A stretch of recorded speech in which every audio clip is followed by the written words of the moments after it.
Hello, and welcome to the BKS podcast, episode 17. I've just had to check that, and it is 17. With your host, Peter Land, who should be seated right here. Hello. And I've got a very special guest on today, Mr. Paul Bassett, who should be seated right here. There he is. So, I met Paul at the Strength Matters certification in September 2015. And that was the last time we saw each other. But Paul got in touch after the podcast last week and he said, what a great idea. So I said, do you fancy coming on? And he said, okay. So, Paul, tell us a bit about yourself. Tell us a bit. Where do I start? Yeah. So I'll start where I am at the moment. I run a business in Putney, London. It's a personal training business. We work with busy professionals. Generally, the demographic in the area that we operate out of is busy people, very time poor. They know that health is really important. They understand that it has value in their lives, but for whatever reason, they are struggling. They're struggling to fit it in, either through lack of knowledge or lack of motivation is a typical thing that I hear, and certainly lack of time. And so what we do is build we guide them through a path. We build a system around them. We support them with other clients of like-minded individuals who are looking to succeed. Everyone in our group, whether they're self-employed, they're teachers, doctors, CEOs, managing directors, or just people who a variety of different jobs. They're people who generally have responsibilities, and whether that's responsibilities for kids or for a company, the same pressures kind of exist amongst all of those people. So what we do is just put around them a personal training business. We have our own philosophy, but in general, it's like, let's get people strong. Let's make sure that they're eating well, and let's make sure they have some fun and make it manageable long term, because there's lots of ways of doing things. Of course, ours is not the best. There's always a different way of doing things, but we want to be the ones that make it stick, because it's never stuck for them before, Exactly, yeah. So why do you work with busy professionals? What made you decide that? Because you've got to work with somebody, right? You try to please everybody, you please nobody, so you pick, right, busy professionals. So why do you work with busy professionals? What drove you to do that? I mean, essentially, that's what I was until I started the business. Eventually, I left the company that I was at. I'd been on my own health journey, and one of the big challenges that I found was, lack of knowledge. I just didn't know where to turn. I can get into more detail at some point, but I was prone to injury. I had been overweight. I had struggled in many areas of my health to the point where I was incredibly unhappy with where I was. Then I'd been on my own journey, and I'd realized that the struggles of fitting in training for marathons or losing weight or getting strong, and how do you fit that in when you've got meetings all day? I used to travel internationally as well. So I used to fly off to the States, and, you'd have the time difference. You still have your goals. Like at the time when I was traveling, I was running marathons, and how do you do that? And I kind of worked out a method of doing it. But at the same time, it wasn't necessarily obvious how I would tell other people to do it. But eventually I started to build a kind of awareness of what that might look like. And that's when I became a personal trainer, because my own journey had got its own momentum, and I couldn't really see any other option. It's just like I had to do it. I felt compelled to do it. And, and then it made sense that I would just kind of find people like myself. And eventually I had a kid, and that became a more complex thing as well. So Exactly, yeah. I mean, that's the reason why I asked that, because I remember talking to you at the SMK, and when was that? So that was 2015. That was 2 years after I got made redundant, and that was I'd been in the same boat. I was trying to get myself in shape. I didn't know what to do. I was leaving the house at 6:45 in the morning, get back at 7 in the evening. Didn't have any kids or anything, but I had a really demanding job. I was there all day. I got time to go to the gym, but I didn't have a clue what I was doing. So now I train guys in their 40s who are in that position, which is like basically, because that's me. So exactly what you, and that's why that was another reason I wanted to get you on here. Actually, as soon as you commented on the thing, I was like, yeah, Paul was in that position, so you know exactly what it feels like, so you know exactly what to do about it, right? Exactly. I mean, when we met, my son was 4 days old. I'd spent so much money on the course that I decided to go. When did you book the course? Was it like about a year before? Oh, I mean, right. whenever Okay, it so went you on didn't even know sale. he was on his way, right? I was going to say, yeah. And then I was kind of I was in a weird zone. And obviously once you've just had a baby, I remember it took me 4 hours to get there, 4 hours to get back. I didn't go to bed until 12:30. I woke up at 4, and then I did it for 3 days. And it was a bit of a kind of crazy whirlwind, but it was very energizing. But I think I remember that actually. I think like when we were talking, you were just like, "Oh, I'm so tired. I'm just so tired." I was a bit emotional No, at I'm going times. straight to bed. Yeah, that's it. And I'm awful asleep. I mean, that's the one thing I couldn't do when I was traveling, whether it was on planes or whatever, is sleep on a plane or sleep on a bus or train. I can't do it. Yeah. So I'm just wide awake and wired. Yeah, I mean, it's, you know, we have these responsibilities, but we also have responsibility to ourselves. And it's off.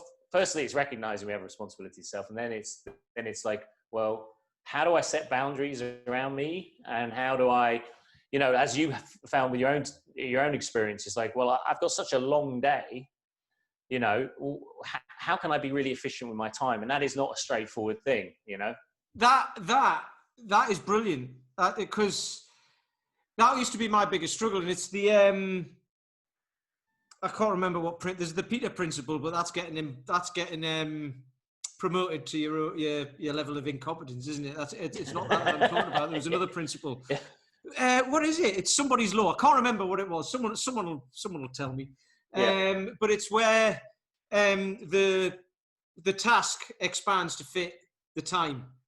So you've got a task that takes you 10 minutes, but if you give yourself 4 hours to do it or 5 days to do it, you'll end up doing it on the 5th day, an hour before, like in the last 10 minutes. And I can't remember what. Anyway, that's going to do my head in now for the rest of this podcast. So I'm sorry if I'm a bit sidelined. No, but I mean, it does remind me. It's just that sometimes what I've realized, what I wanted was someone like you, really. I mean, remember when I turned up to that, when we all met, I remember turning up thinking, God, I'm a bit out of place here. Everyone's a beast. You know, how am I going to do this? But I really wanted people like you, because a lot of the personal trainers that I'd used, they either killed me and then I couldn't function for 3 weeks. I mean, literally, I've done classes where I was in so much pain the next day, or my shoulder went or something, because I was made of glass, basically, for a long time. I was breaking all the time. And I needed someone who understood that when I stood up on the mat or whatever it was, that I had gone through like God knows how many things to get there. And the fact that I got there was a success. I mean, I did actually after that, after we did the course, I did meet a really good personal trainer actually at a gym box in Victoria. And I remember, and I'd just been made redundant. And I just got there and I tried to do 3 press-ups and I just couldn't do it. Yeah. And then I was just like so emotional and that, and he just took me for a coffee. Yeah. You know? He just said, because the last thing you need there is like, right, okay, you can't do that. So I'll tell you what, let's do a bunch of squats and this and that and all that. And it's like, nah, because it's going to affect you mentally, right? Yeah, exactly. And I needed someone like that. And I just didn't know, no one was what I was looking for. There were people, but they weren't necessarily in the same country as me or the same vicinity. So it wasn't kind of in a way that I needed someone with the best technique. I needed someone with the best way of applying the knowledge that they had. Well, this is the thing, right? You can get the best trainer in the world, but if they've been fit their whole life, and you're a bloke who's been working, traveling around. I never used to travel, but I sat at the same desk for like 13 years, like pretty much in the same position at the same desk. How boring is that? Looking out the same window for 13 years. And so the last thing you need is someone who goes, right, I know exactly how to get you fit because I've done it my whole life. And it's like, so therefore you don't. Yeah. What you need to do is learn where I am at right now. That's where I need you to start me from. You know, and you get that as well, obviously, which is brilliant. Well, I've made every mistake. You know, I've been that person. I've done Slim Fast. I remember doing Slim Fast at 22, being so hungry, I'm sitting there in front of a TV eating lettuce. At 22? Yeah, 22. So, I mean, I was always a slim kid. And then I went to university and then we all get on the beers and we have a bit of fun. And then I suddenly realized, like, I used to wear pretty skinny clothes. So it was pretty obvious when I started to get a gut. And then I was like, so then I decided to do loads of running and slim fast. So I did drink 2 slim fasts a day, and then have a tomato at lunch with the slim fast, luxury. And A then in the cherry evening, tomato, full size one. oh, well, full size. I treat right, myself. okay. Yeah. All But right, then because I didn't want to break my diet, I would eat a lettuce in the evening just because I was so damn hungry. Because I didn't know any other way of losing weight. yeah. You know, It's funny you should mention university actually, because I've told the story about when I went to university, when I went to join the karate club, because I did karate up until I was about 17, and then I started going out drinking, and then I went to university, and I missed the bus in the first week to go to the karate club, and the next bus would have got me there halfway through the session, so I didn't go, and then I never went.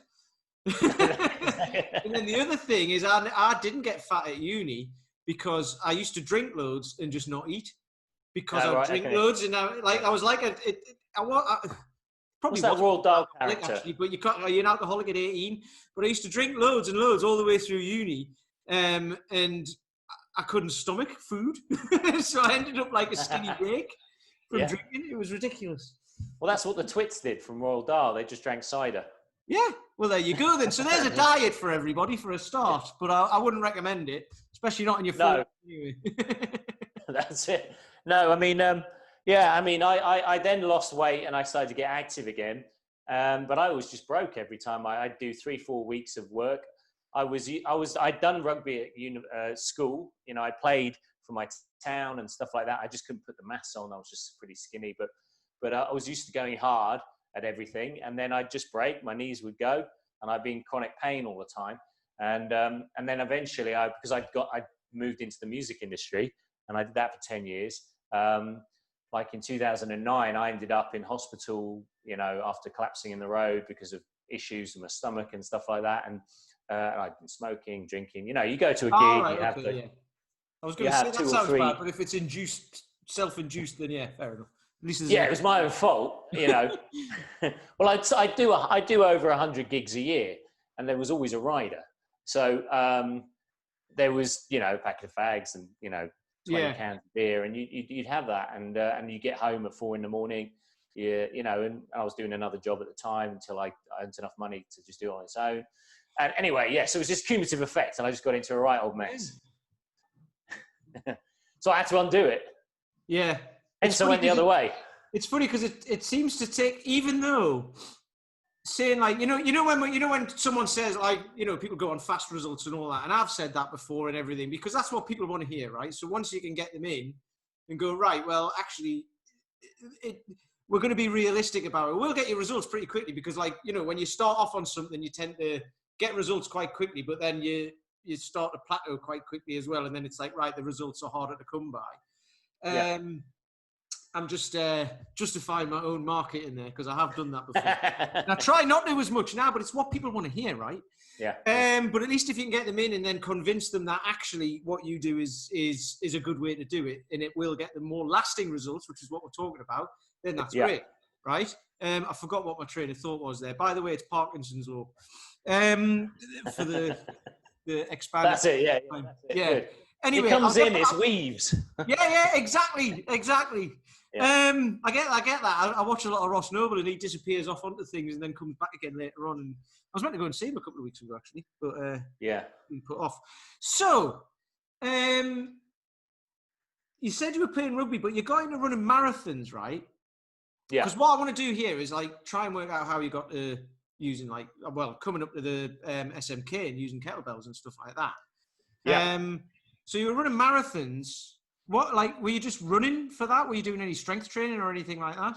I mean, I was always a decent runner. I was always had a good aerobic base and built over rugby. Then my lifestyle overtook me. But what I would do is occasionally I go for these big bursts of energy, and I go for like 10K sprints. And I just go, when you're young enough to do it, you can just kind of wake up of a morning after a night out and go for a long run. But what I find is I would just break. My knees would go. And I used to have mates who used to laugh at me because I used to walk like an old man. So I wouldn't be able to sit down on a chair without using my arms. Couldn't sit in a cinema without my knees screaming. I had to get up and go for a walk. And I was always in constant pain in my joints, basically, because I just didn't move very well. You know, I had an engine, but it was just like so much wear and tear every time I used to move. So then I read a book when my wife had it, called Born to Run. You probably all know it. By Chris. I don't do running. Oh, right, okay. Yeah. It's a brilliant book, but what it did was it told me that I wasn't broken. It's just I was just doing everything wrong, and that was quite good, because up to that point I realized that I'd done everything wrong, and it gave me enough information about these people. It was real life people, and I started exploring their lives on like Facebook, on the internet. But they put me in touch with other people, and I started barefoot running. So I bought all the barefoot stuff. I started doing running in sandals and stuff like that, and my knee pain went away. And I was just like, wow, okay. So I'm running in these barefoot shoes, and my knee pain just disappears. I've never had it since. It's never come back, and it was chronic before. And were you using were you getting like gait analysis done and getting the trainers to build you up and stop overpronating or whatever? I'd done that, yeah, in the past. So just go into a shop and then they sell me the most expensive shoe that they have. Yeah, no, because that was a thing ages ago, and I don't know if places still do that now. Because, like I say, I used to do a bit of running years ago, but I haven't done it. And I did that. I used to get sore hips and knees and everything. And I'd go in and they'd be like, right, you're overpronating, do this, rather than, which obviously they're there to sell you trainers, which is fair enough. Rather than saying, right, what you want to do is go away and work on your mobility and strength, exactly, and all of that, and get your ankles moving properly and all of that, rather than giving you this. This will help while you do that. Yeah. So it's kind of like it's I suppose it's kind of like going to a physio or whatever, and they're just going, oh, this is what's wrong. Just wear this, and not giving you any exercises or anything like that, not giving you any rehabilitation. So that's it. I mean, when I went to a doctor, he said, just don't run. And I'm like, well, I want to run. Well, that's the problem I get as well. If people say, like, I've got a sore back and this and that, and I'll be like, you can go to the doctors about it, but they'll just tell you to rest. Yeah. And resting is probably what's caused it, And there's obviously caveats to that, because, doctors know what they're talking about.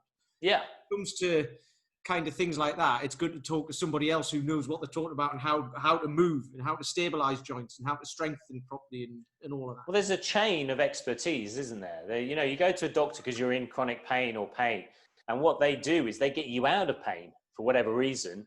Yeah. But then once you're out of pain, there's a window of opportunity to do something, and often people don't do anything, and then it comes back again, and it's this cycle. Or they go back and do exactly the thing that caused the pain and then get it again. And then go back to the doctors and say, it's done it again. And they'll go, well, just stop it then. Stop it, yeah. And I was one of those people, I just kept going back, and I got the same result. The Tommy Cook joke, isn't it? Go to the doctor and say, we'll do that. Because we'll do it. I love that joke. So anyway, sorry, you were doing all the barefoot running and all that sort of stuff. Yeah. And I got into, I started researching all the shoes. You get into shoes. You want to buy something, don't you? Yeah. So, barefoot running is nothing to buy. But you said that earlier. You goes, I've got into barefoot running, so I bought all the stuff. And I was like, well, like what? Yeah, exactly. So, but anyways, it turns out there's a million shoes you can buy. So I got into the five fingers, but then I got into Vivo Barefoot, and they started putting on lectures, and so by some really good people, some people with knowledge of biomechanics, and they were coaches. There's a guy called Lee Saxby, and he did speeches and stuff like that. And I just started kind of taking all that information in. I bought their stuff, and they gave free classes, and there was a guy just telling people how to run properly. And I started getting really good at running, using the barefoot stuff. My feet no longer hurt. My knees were great. But then I started doing longer and longer distances, and my hips started screaming, and I started getting all kinds of problems. Yeah. And that's when I saw a physio, and they put a kettlebell in my hand. It was a physio that put a kettlebell in your hand? Wow. Yeah. He gave me something called Russian baby makers, which we know as the prying goblet squat.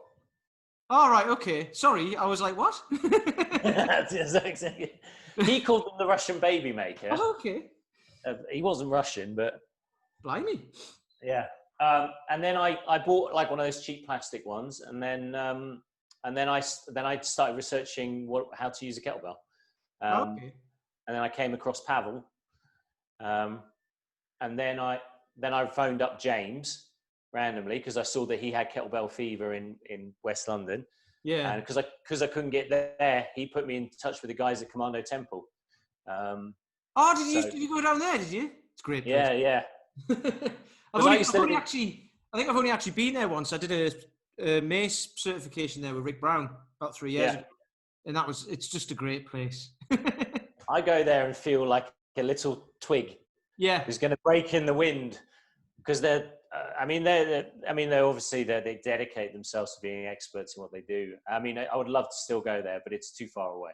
Because I live in Southwest London now, so it takes me about 3 hours. But and then I trained myself, and then eventually I got to meet you guys and the SMK, and we all trained together, and that's kind of how we all met. No, that's cool. That's cool, yeah. Because that was one of the things I was going to ask about when you saying you were getting all these injuries from running. That's why I asked if you were sold shoes to sort it out, because that kind of seems to be what people think to go for. They go, well, running hurts, so I'm going to go and buy something to stop it hurting, rather than saying, right, I'm going to remedy that. I'm going to acknowledge that, and I'm going to find somebody who can help me get rid of that pain. Yeah. Which is why I asked, like, how you got into. It doesn't have to be kettlebells, just strengthening joints in general, stabilizing and strengthening joints in general. But it was how you got towards that. But that's great, because you went to see a physio and they just put one in your hand. Well, I was in so much chronic pain, and I just didn't know what to do. And then, because I'd spend a bit of time, the thing is, what my clients aren't doing, and I understand why, is they're not getting as geeky as me about who's the best. You see, I was researching stuff, and I came across Gray Cook. Oh, yeah. I came across the functional movement screen, and then I found a physio who delivered that.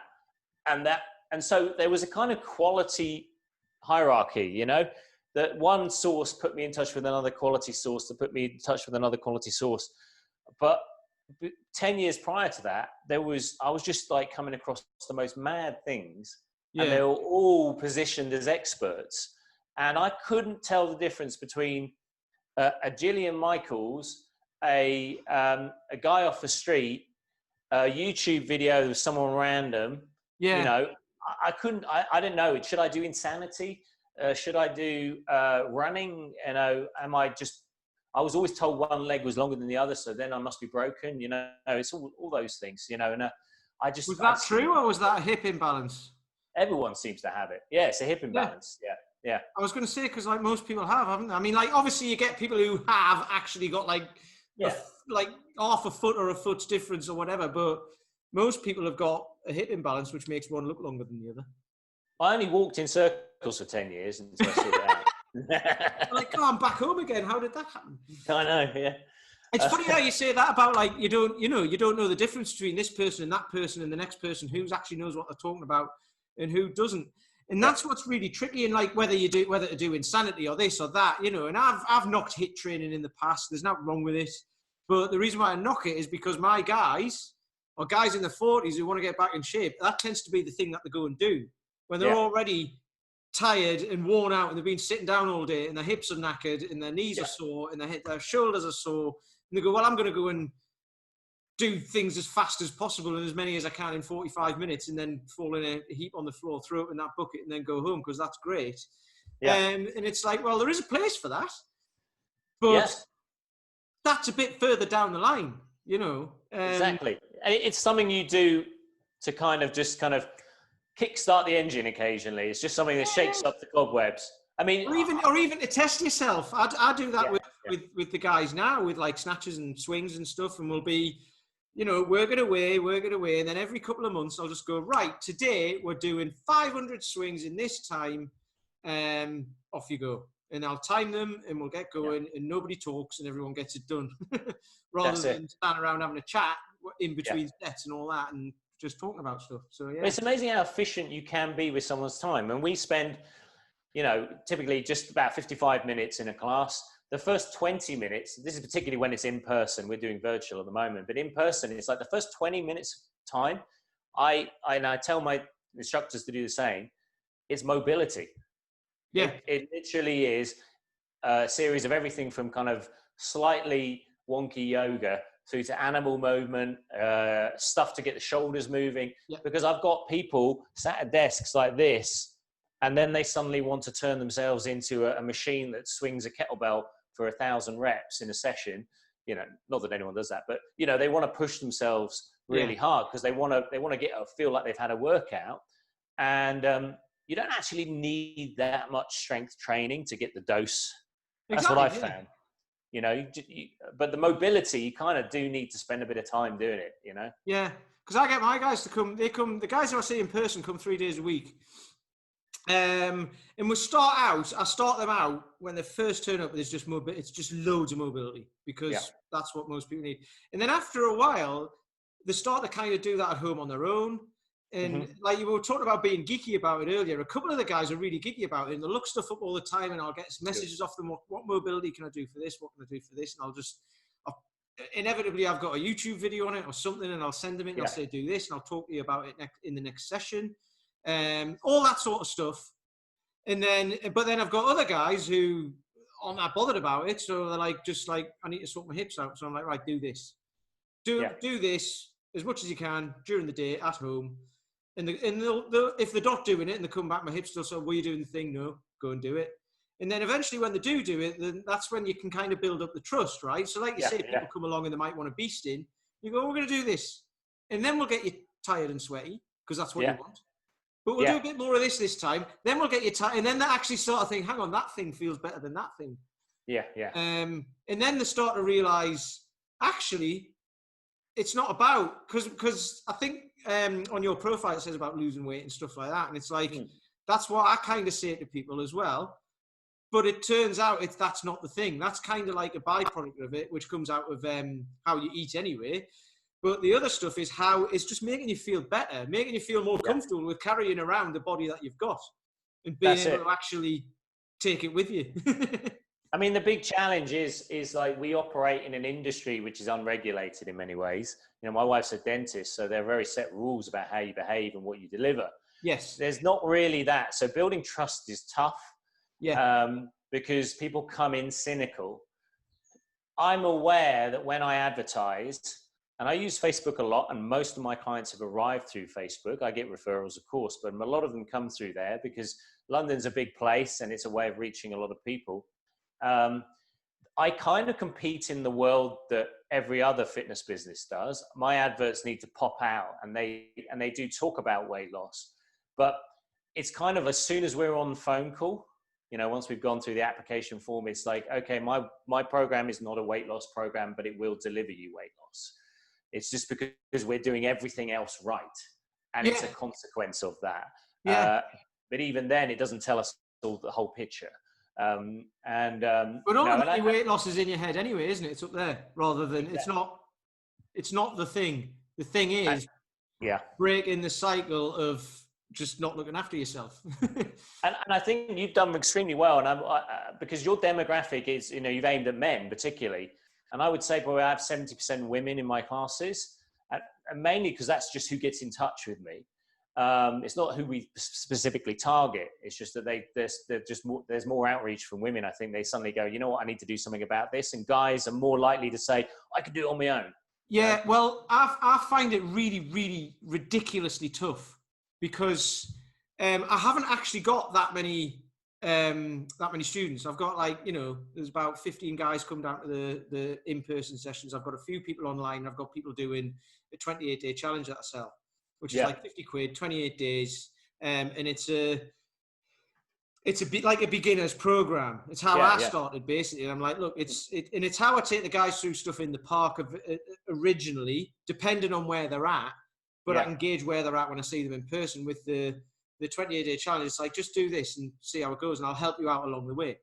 There's like WhatsApp groups and stuff like that. But anyway, what was I going to say? I've lost my thread again.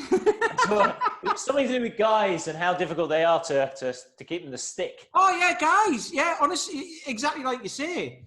So ladies are much easier to kind of say, look, are you ready to get started? And they're like, do you know what? I've had enough. Yes, I am. Whereas blokes will be like, well, you know, I've not been feeling great for like 10 years or whatever, but that doesn't matter, I suppose. You've just got to like get on with it, haven't you? And it doesn't matter. And I'm just getting old, and that's it. In the 40s, I'm getting old. So I'll just say, you know, and it's like, at some point they will say, do you know what? I've had enough and I'm coming along. Because a lot of it is talking about why you feel the way you feel and why you want to do something about it, right? Yeah. Ladies Yeah. will talk about that, no problem. Blokes don't. Well, yeah, I often say on my introductory call, I say, I have a little spiel, and then I'll say something like, tell me about what you're looking to achieve. And sometimes, and usually with a guy, it will be, I want to get stronger and lose some weight. Yeah. Okay, let's see if we can get a bit more out of it here. Whereas typically with women, there's a much more of a conversation and dialogue. They'll say, well, what I'm struggling with, this is why I'm not getting results. And then we can build a bigger picture. With guys, it's kind of like, oh, come on, guys, just give me some more information. Yeah. Well, I think you do. Do you do emails like me and what? Yeah. I think you said somewhere that you did. So it's ultimately if I get on the phone to somebody, they've seen stuff. They've probably listened to a few of these. They've had emails. They've seen lots of the other free stuff that I give out and everything. And then it's like they're there and they actually want to have a chat because they realise I've tried all of that. So if I come to you and say I want to lose weight and get stronger, you're just going to say that's not the thing. They already know that. So then it's like, right, here's what I actually want. And they've already figured that out. Or they just come and go, do you know what? I've seen you about. You sound like you know what you're talking about. I'm going to come and check you out and see.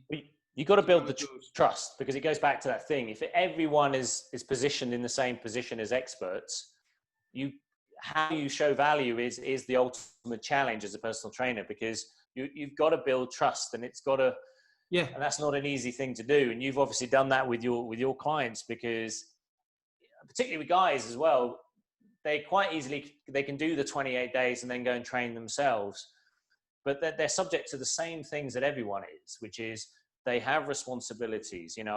They have maybe they have kids, they have stress, they have all the things that women deal with, and they need to own up to it. And sometimes we can't. It's not that we're the only solution. I always say that because I don't like to position myself as the only option for someone, but we kind of positioned well so that if you do give us your time, we've taken a big load off you.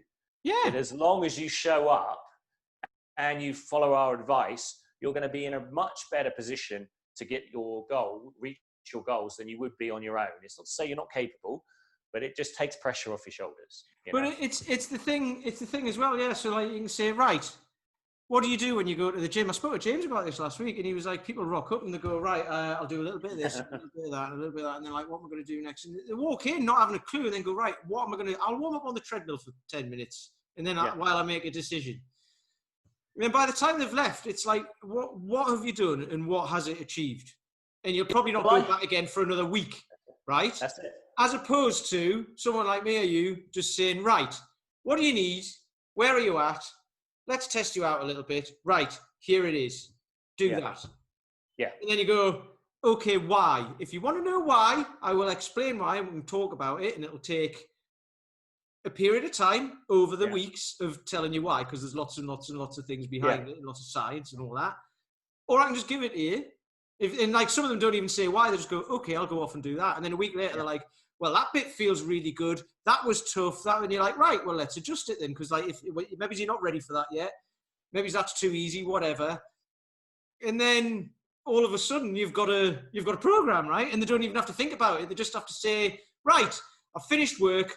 I've got to go down to the gym or down the park or whatever for an hour or half an hour, or however long they've told you that they've got. Go down the park for 20 minutes, half an hour. Go to the gym for 20 minutes, half an hour. Have a shower, get home, in time for the kids to go to bed. Well, done. That's it. Like, well, that's as simple as that. That's it, exactly. It's simple. But from a perspective of our knowledge, we can kind of say it's simple, but for them, it's like, oh, this is the most complex thing. Should I do this? Should I do that? Should I do this? And we're saying, well, don't worry about that. Go on a kind of information blackout. Just focus on what we're doing. Trust the program. I give a money back guarantee on the first month because I'm so confident if they follow it, they'll see a result.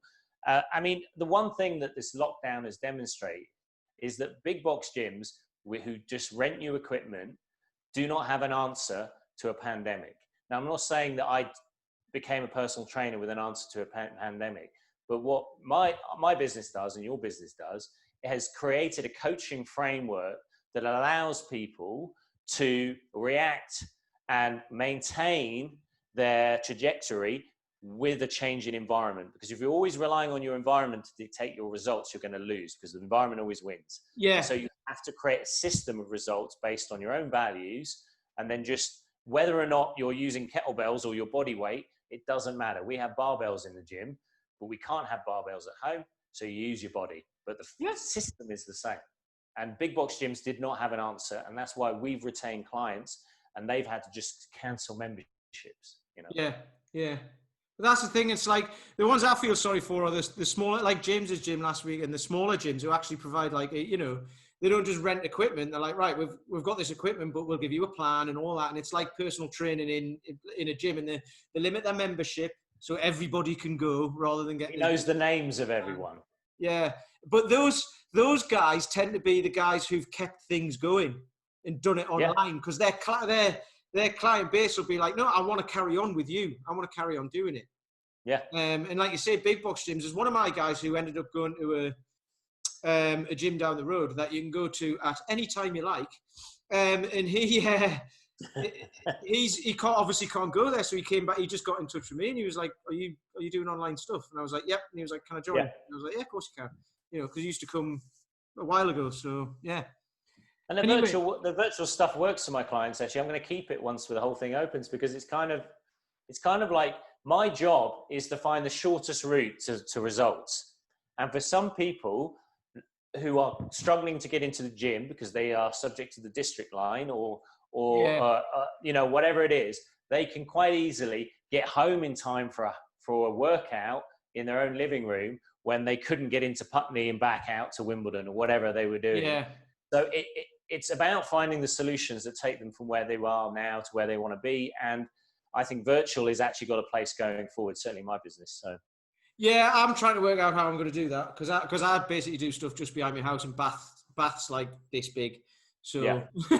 It's like, it's not so much. I love Bath though. But anyway, we've been on the go for about 40 minutes, so I reckon that's a good place to end it. So the ending things there are keep it simple. Don't try and make it too tricky. Keep it as simple as possible, and just make it a plan that you can stick to and you're going to do, and make it adaptable around your lifestyle as well, rather than having to sacrifice things to go and be somewhere and to do something. You can actually do it where you are. So those are quite good things. I like that. Anyway, so where can people find you if they happen to be in or around Putney or online? Well, we're now omnipotent because we're online. We're everywhere. Hey! No, but we're in Putney in London, so just off the high street. We've got a studio there, which is obviously not open at the moment, but it will be once everything starts up again. So Putney in southwest London, and then houndsofhealth.co.uk. If you just want to read a blog, because I just write a lot, so there's always something to read.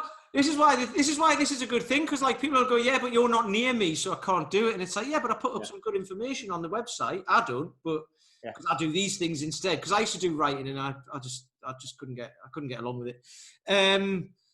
But yes, I subscribe to your email. Get some decent information, you know, and it's like, which is great. So yeah. I learn off all the other trainers out there. I'm always interested. I don't see people as the competition. I see them as like, I remember seeing you. I remember when I did the SMK, you gave me tips because I failed that the first time. Because I couldn't do the press for what, I was tired or whatever. And I hadn't actually put in quite enough time to train for it. It was actually a really good thing to fail, because I ended up passing later, and it shaped some of my thinking about how to train. Yeah. But you and James were really supportive. I remember I was tired. I was a bit wobbly in the Turkish get up. And you guys were a really big part of kind of building this picture in my head about the right way to go and the right way to handle struggle. Because that day I was struggling, particularly on the Sunday when we were doing the tests. I was tired. I was a bit emotional, whatever. And you guys were super cool and gave really good advice. And that was really helpful, because I was just a client then. I wasn't a personal trainer, So I went there as a client just because I wanted to test my own fitness. Stupidly, 4 days after a baby was born, but it was not a wise move. That's going to test more on your fitness, let's face it. Exactly. But you guys were really good in the way you kind of some of those coaching cues that stuck with me, Cool. So you're on Instagram as well, right? Hounds of Health. I am, yes. Yeah, which is great. Your logo's brilliant as well, by the way. I love it. I know. Anyway, we shall leave it there. So thanks for coming. That's okay. Good to talk to you, and hopefully I'll see you at some point soon at some sort of gathering, cert or whatever. Not that there's I'm going to do a cert soon. I think maybe I need to do the strong first one again. All right, okay. I think there's one in October. So yeah. Is there one in October? Okay, maybe. Yeah. Anyway, we'll call it a day there. So thank you very much. Thanks a lot for your time. I'll see you soon. Take care. Bye.